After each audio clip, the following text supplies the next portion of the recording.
Jeff Weltman made a promise about the future of the Orlando Magic after their season ended. Today, what the Magic's acquisition of Desmond Bane means, and so much more today on Locked On Magic.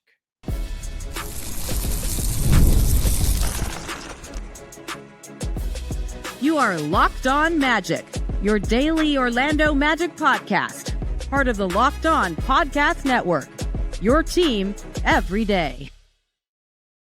And you are indeed Locked On Magic. Today is June 15th. It will eventually be June 16th, 2025. But we're coming to you early if you're listening live because the Orlando Magic have broken the internet. They have fired the first shot of the NBA offseason off Desmond Bane from the Memphis Grizzlies for Kentavious Caldwell-Pope, Cole Anthony, 4 first-round picks, and a pick swap. We'll break it all down, what it means for the here in just a moment. But first, we want to thank you for making Locked On Magic part of your day every day, no matter when you listen to us, whether it's first thing in the morning, whether it's right when we upload.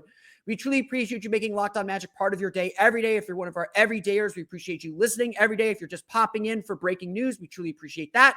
If you're listening to us Monday afternoon instead of Sunday afternoon, we appreciate that. Be sure to check out all the great podcasts on the Locked On Podcast Network. Our friends Locked On Grizzlies, who I hope to have on the show later this week, break down the trade from their perspective. Locked On Thunder, Locked On Pacers have you covered for the NBA Finals. The Locked On Podcast Network, it's your team every day. Today's episode of Locked On Magic is brought to you by FanDuel. Right now, new customers can get $200 in bonus bets when your first $5 bet wins. Back at exit interviews, you could go back to my archives and listen to the pod. You could go back to any of the articles I wrote or any of the sound from exit interviews. Jeff Weltman came in front of us, one of the few times he speaks to the media, came in front of us and said, we're in a new phase. We are entering a new era of Magic basketball. We are entering a win-now phase of this rebuild. He said that moves would be made with a win-now lens, that the Magic might be willing to sacrifice some of their defensive identity to improve their offense. That was all put on the table. That was all clearly established, clearly meted out, clearly stated. It was the driving force of the season. The reason why we thought the Magic would do something big was because Jeff Weltman, the guy in charge, the president of basketball operations, said they're going to do something big. They're going to begin to transform this offense, or to transform this team and push them to the next level. For the last 2 seasons, the Orlando Magic showed their potential. Paolo, Banchero, and Franz Wagner continue to improve at a steady pace. They both, if not for injuries, would have had real cases to be all-stars. If not for the injuries this season, perhaps the Magic would have competed for the 4th or the 5th seed. They would have been able to still accomplish all their goals. So on one hand, the Magic are sitting there thinking we have enough to accomplish our goals. But on the other hand, they looked at the playoffs, a relatively healthy team, obviously without Jalen Suggs, without some key players. But they looked at their team and said, this isn't good enough. To be the 27th offense in the league, the worst three-point shooting team in the league, we can't compete with a championship-level team like the Boston Celtics, not in a serious way at least, without something more. That was the undeniable conclusion coming out of the Magic's 2025 season. That was the undeniable thing that we all saw. The Magic needed more. They needed more offense. They needed more creation. They needed more playmaking. They needed more shooting. And there was no way the Orlando Magic were going to be able to just spin this forward. As much as Jeff Weltman loves continuity, and continuity is important, I would not expect what we're going to talk about for the rest of the show to instantly work. It's going to take some time. But the Magic understood inherently they had taken this group as far as they were going to go. And if Paolo, Banchero, and Franz Wagner are truly the core of a championship team, they needed more support. They needed more help, especially on the offensive end. And that was the prelude to today. While a lot of us were focused on point guards, Anthony Simons, Colin Sexton, we talked about Jordan Poole on Friday, on all of these guards and expected the Magic to make a real push to add a legitimate point guard, maybe slide Jalen Suggs back to the 2. Instead, the Magic looked at their roster, looked at their philosophy and said, we believe in what we're building. Let's doubled down on it. Now, that is partially what they did when they acquired and signed Kentavious Caldwell-Pope last offseason when they had a clear need for a point guard. But let's make this clear. Desmond Bane is different. Desmond Bane is not a Kentavious Caldwell-Pope clone. Desmond Bane has played the lead guard and lead playmaker role before. Maybe not crazy successfully with John Morant out, but he is someone that can attack off the dribble and make passes. He is someone who is one of the elite catch-and-shoot three-point shooters in the league that has maybe had to do more playmaking than needed. So now the Magic instead have looked at their team, looked at their philosophy, looked at what they built, and said, let's find a player who is elite at those things and not compromise anywhere. On its face, yes, the Magic gave up a lot for Desmond Bane here. Absolutely the Magic. We're going to talk more about what Desmond Bane brings and why he checks so many boxes here in about 4 minutes. We're going to get to that in our next segment. But the Magic looked at themselves first, looked at who they are, the things that they value, and said, we can find that somewhere else. We can find a player that fits that culture, that identity, that makes us better because he is of us. And that's what they did with Desmond Bane. Now, the price tag is immense. Kentavious Caldwell-Pope was a starter, a big free agent acquisition, who became a little bit of dead weight because he just had one of the worst seasons of his career. Cole Anthony is a valuable and prized bench player who has been as important to this team's culture as anything else. And I do want to address what the Magic are losing in this trade in a future episode. We'll probably hit that tomorrow. I want to give Cole Anthony his flowers. That guy is a Magic legend forever. Always welcome at the Kia Center. The Magic gave up 4 first-round picks. The number 16 pick in this year's draft, next year's pick, which is that weird Phoenix pick swap pick that we no longer have to worry about. They're giving up a 2028 first-round pick, a 2030 first-round pick, and then a pick swap that is top 2 protected in 2029. The 4 first-round picks plus a pick swap is definitely sticker shock. But I've seen this compared elsewhere. If the Magic do this right, if this is the deal that puts the Magic over the hill, over the hump, over the top, if this is that deal, those picks are going to be in the late 20s anyway. They're going to be above 20 anyway. And yeah, you can still get value there, absolutely.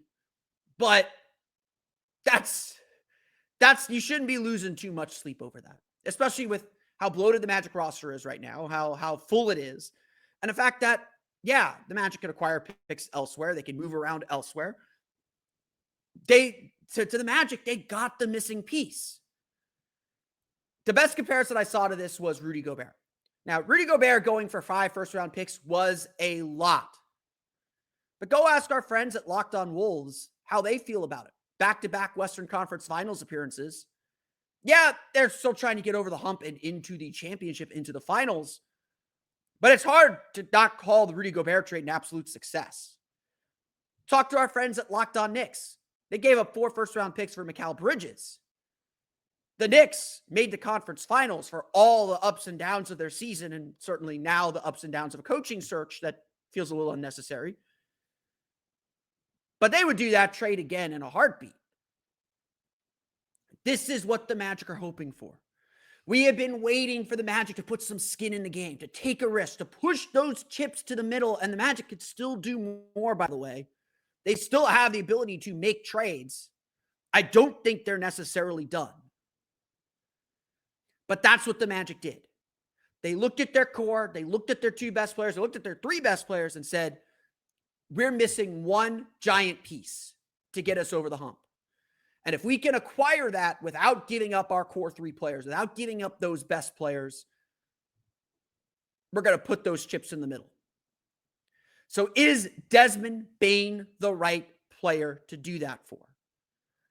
In a lot of ways, yes. Because as I mentioned, Desmond Bane very much is a Magic player. We're going to chat about what Desmond Bane brings to the team coming up here in just a moment. But first, today's episode of Locked On Magic is brought to you by our friends over at Monarch Money. Ever check your bank account and wonder, where did all my money go? Between dining out, online shopping, and entertainment, plus making trades that involve multiple first-round picks, it's easy to lose track. That's where Monarch Money comes in. Your personal CFO giving you full visibility and control over your finances. The Magic might need that, considering they're going to be a second apron team in 2027. Monarch Money isn't just a budgeting app. It's a complete financial command center. You can track all your accounts, investments, and spending in one place, so you stop just managing your money and start building wealth. When you start using Monarch Money, you realize just how much you're spending on food delivery and stuff like that, so you can budget smarter and save more. Plus, instead of juggling multiple apps or using an Excel spreadsheet like I used to do, you can use Monarch to check your finances, track spending, and even plan long-term goals. Managing money with your partner is smoother than ever. You can track shared and personal accounts, set goals, and stay on the same page without the stress. Take control of your finances with Monarch Money. Use code LOCKEDONNBA at monarchmoney.com for 50% off your first year. That's monarchmoney.com, code LOCKEDONNBA for half off your first year.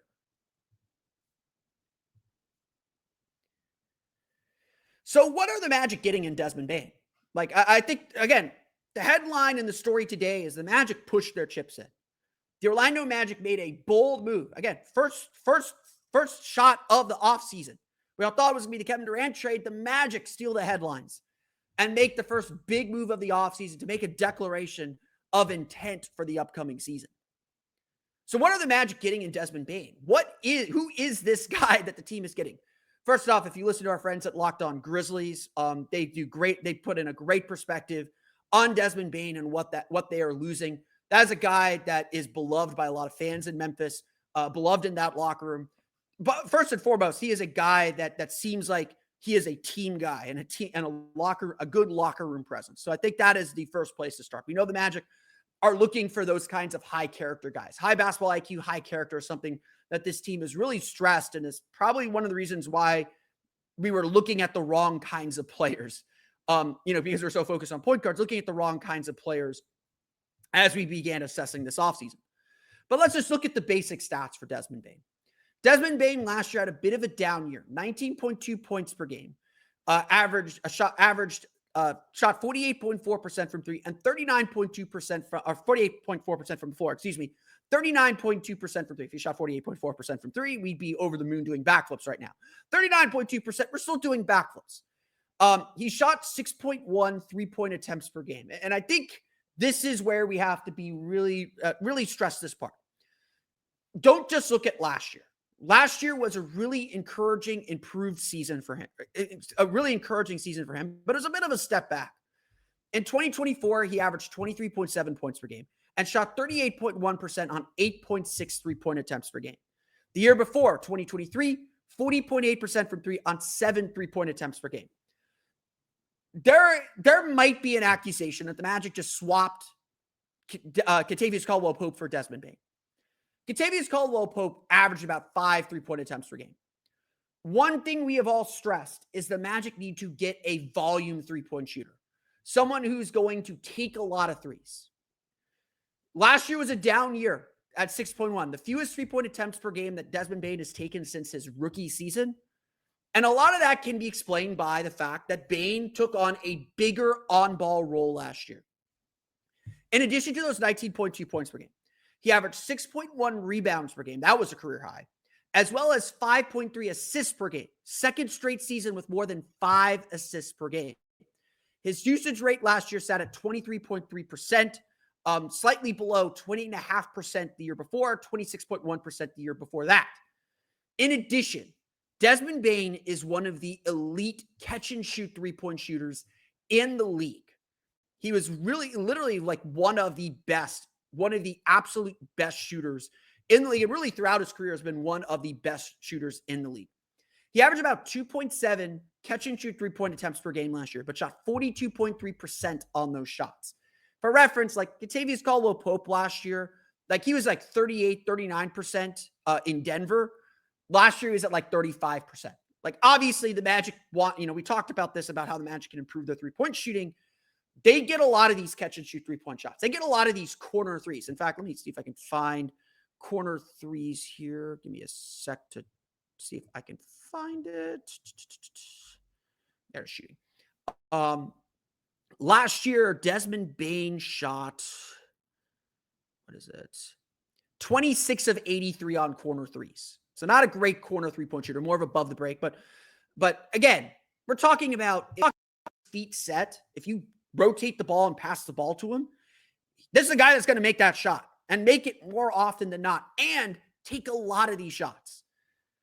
On top of this, those assist numbers are really encouraging to look at. Now, a lot of them came because of Ja Morant's injury. So Ja Morant was out of the lineup. Desmond Bane kind of took on a more primary scoring role, and that was a big piece of this puzzle.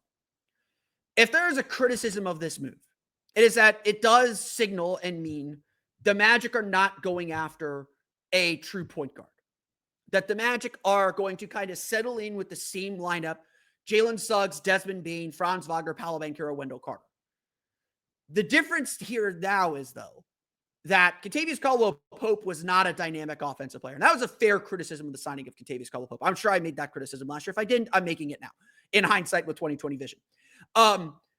The biggest issue with signing Kentavious Caldwell-Pope was that he wasn't necessarily a volume shooter. You thought you could get a little bit more out of him, create a little bit more space, but he also wasn't much of an attacker. In fact, like when Kenny started to get a little bit more of a rhythm, he was attacking a little bit off the dribble. And he kind of understood, like, I have to attack a little bit more.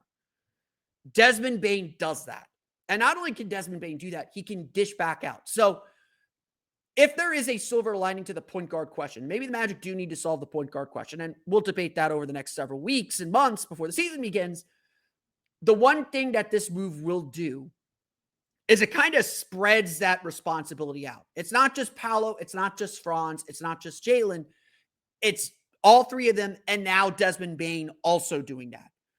And so there, and on top of that, Desmond Bane is a guy that could score a lot of points. He had 6 30-point games last year. He's had a 47-point game in his career. He had a 40-point game last year.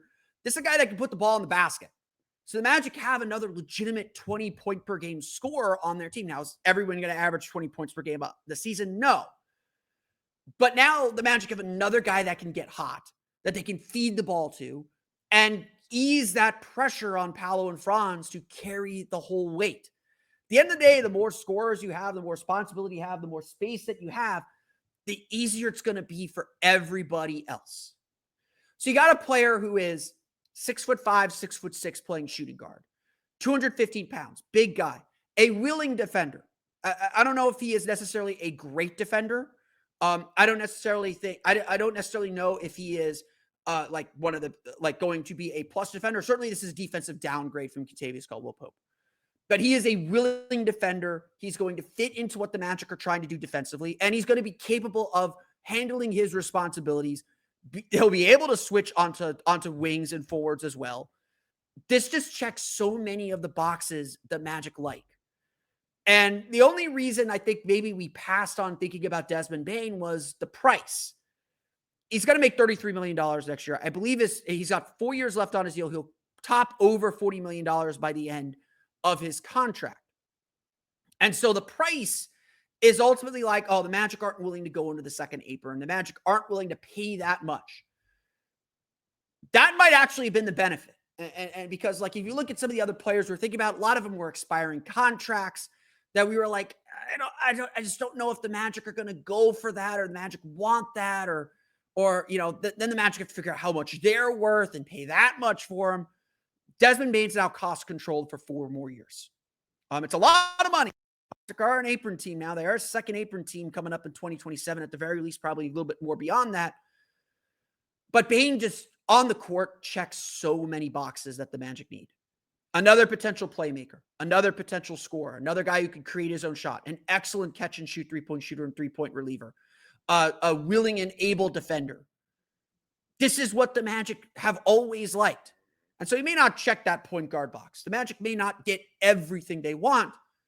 But at the end of the day, this is the conclusion you have to ask yourself.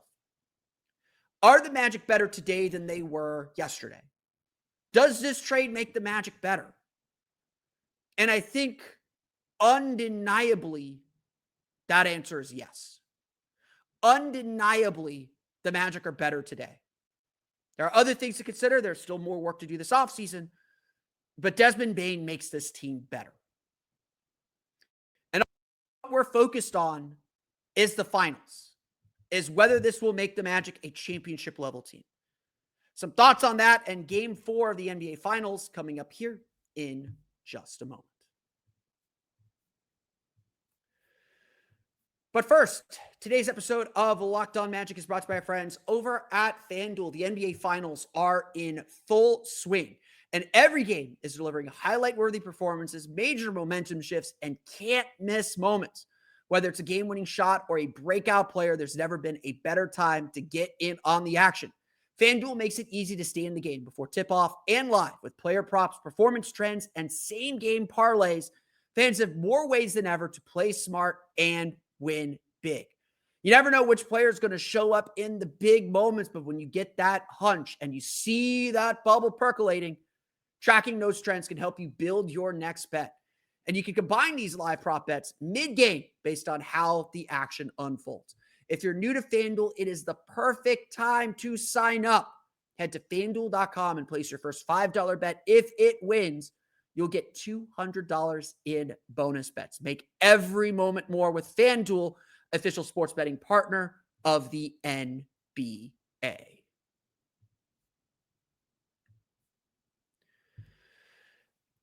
Ultimately, everything the Magic are doing is with an eye on what's going on in Oklahoma City and Indianapolis. At the end of the day, the reason you make a trade like the Magic have still only reportedly, leak sources have confirmed that it's happening, but it's not official as of recording, unless my email says otherwise. Let me check to make sure. Let me check to see if it's been made official. Not official yet. Not official yet. But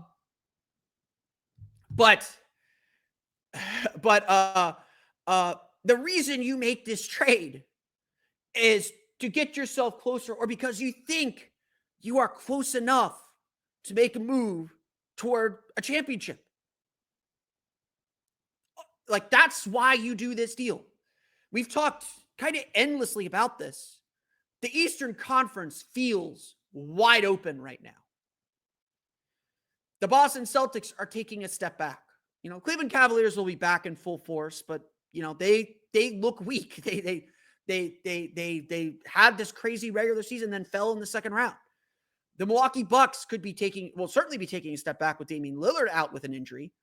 The New York Knicks will be working in a new coach. The Indiana Pacers, while deserving of all of our respect and probably not being brushed aside too easily as an upstart team when they are legitimately that good, the Pacers are a team that the Magic match up really well with. And frankly, trading for Desmond Bane doesn't change that. The Pistons are a nice up-and-coming team, and the Magic kind of had to do something to keep up with the Joneses. If Miami's going to go after Kevin Durant, the Magic kind of needed to do this or do something big like this to plant their flag as one of the top teams in the East. Ultimately, what you're seeing in these playoffs, or in these finals especially, is that it takes having multiple guys who can score and create to be successful. Look, Shai Gilgeous-Alexander was absolutely brilliant to end game 4. That fourth quarter, 15 points, carrying the Thunder, making no shots. The Magic at least believe they have that guy. Now, who knows if Paolo Banchero will get to that level of consistency at that stage. Certainly, like, game 4 was a step back. Game 4 was kind of a learning lesson for him. Jason Tatum out-dueled him. He had the duel with Anthony Edwards late in the season. Paolo Banchero is that guy for Orlando. Orlando at least feels like they have that number one guy. But why did Oklahoma City win game 4? Well, yeah, Shai got them there. Jalen Williams with 27 points, 11 free throw attempts. Alex Caruso, 20 points, 5 for 7 from the foul line. Why is Indiana in this series? Because Indiana has always been one of the deepest teams in the league. They got 17 from Obi Toppin in game 4. They got the big game from TJ McConnell in game 3. And well, yes, the stars have to carry their weight. And Tyrese Halliburton taking a lot of heat for game 4. If you look at the Pacers, 5 players in double figures. Aaron Nesmith had 8. TJ McConnell had 8. Ben Mathurin, after his big game in game 3, had 8. He makes a couple free throws like he should have. And look, heartbreaks for anybody that misses big free throws in a finals game. It stinks. That's not how you want to lose. Magic have lost 2 critical finals games on the foul line like that. It takes a full team offensive effort to win these high-level games. And honestly, like, we all know it. The Magic's problem has been their offense. They have not had an offense outside the bottom 10 in 12 years. I was on the record. I thought last year was going to be the year they broke that streak. Freezing cold take this episode. Mark it. That streak ends because of Desmond Bane, because of acquiring Desmond Bane. They will not be that bad on offense because Desmond Bane gives them something that they need. And they need a guy who's going to step up to the plate, who's going to be able to have games where he takes over. The Magic need more guys who can just give you that offensive spark. And that's why we were looking at Anthony Simons or Jordan Poole or even a Colin Sexton or an Austin Reeves. We were looking at those guys because we felt they could give the team a spark. They could go off for a random 30-point game. Cole Anthony could do that too, just not consistently. And certainly not in the playoffs where it really matters. I know Bane's coming off of a poor playoff showing for Memphis against these Oklahoma City Thunder, and that is something to consider as well. But he averaged 23.5 points per game in last year's playoff series for Memphis. He averaged 18.8 in the 2022 playoffs when the Grizzlies got to the second round. Shot 48.9% from 3 on 7.3 attempts per game in those 2022 playoffs. Bit of a mixed bag for Bane's playoff record, but guess what? He's going to have Paolo and Franz taking attention away from him. He's going to have Jalen Suggs to help take attention away from him. Ultimately, it's all this symbiotic relationship. Yeah, Paolo and Franz are going to be the engines driving this thing. But New York doesn't make the conference finals without Mikal Bridges and what he gave them offensively. Helping Jalen Brunson. They don't get there without OG Anunoby. The Magic always needed to make a bold offensive trade. And the fact that they found something that also seems to fit all their other various identities while also seemingly improving their offense. Again, we don't know. We'll find out in October. This is what the Magic were missing and why they looked so different than these teams we're watching in the NBA Finals. Now maybe the Magic have a multi-pronged offensive attack. Paolo and Franz will always be there. They will always be there, and they'll step up when they need to step up. But now what the Magic have is, Franz is having one of his bad games. They happen occasionally. Desmond Bane picks up the slack and gives us 20, 21, 22. Paolo is struggling from the foul line this game or struggling with those mid-range jumpers. Okay. When that double comes, he kicks out to Desmond Bane. Bane's there to make the three. And, hopefully Franz is there to starts making threes. Jalen's there to make threes. All of it helps Paolo and Franz be the best versions of themselves. The kind of players the Magic clearly think can lead them to a championship. That's what Oklahoma City has had. And frankly, where Oklahoma City has struggled in this series is when they lose trust in their shooters. When Shea settles for a mid-range jumper instead of passing it to the open shooter. Guess what? That was the Magic's problem all year. We'd watch Paolo settle for a mid-range jumper and not pass to an open shooter because it made sense that mid-range jumper was a better shot than an open three-pointer because the Magic weren't making them. Maybe Desmond Bane fixes that problem. Maybe Desmond Bane makes that problem go away, and now the Magic are ready to compete at this high level. That's what this is all about. That's where the Magic were going. That's where the Magic were heading with this move. And I look at this Magic roster. Again, let's just look at the starting lineup. Jalen Suggs, Desmond Bane, Franz Wagner, Paolo Banchero, Wendell Carter. That's 2 all-stars in Paolo and Franz. That's a guy who's been a near all-star in Desmond Bane, another 20-point per game score. And frankly, a little bit of an offensive wildcard in Jalen Suggs, who averaged 16, 17 points per game. If we just look at this year's averages, Paolo averaged 25, 26. Franz averaged 24, 25. Bane averaged 19, 20. Jalen Suggs was 16, 17.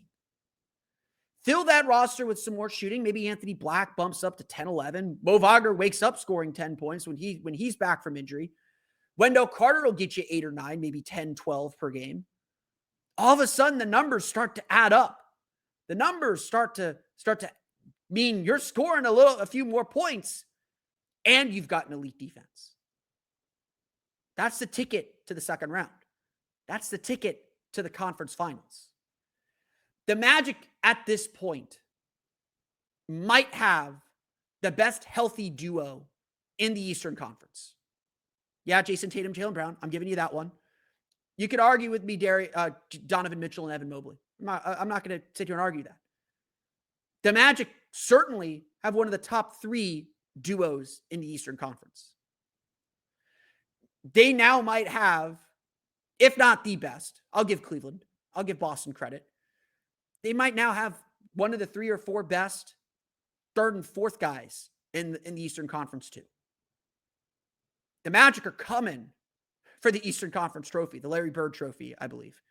They're coming for it. And that only happens because they made this deal today. I want to thank you all again for listening to today's episode of Locked On Magic. You, of course, find me on Twitter at PhilipRR_OMD and on Blue Sky at PhilipRR. You can subscribe to the podcast at Apple Podcasts, Stitcher, TuneIn, Himalaya, Google Play, Spotify, Odyssey, and all the places you download podcasts to your podcast-enabled listening device. You can also check us out on YouTube. Search for Locked On Magic.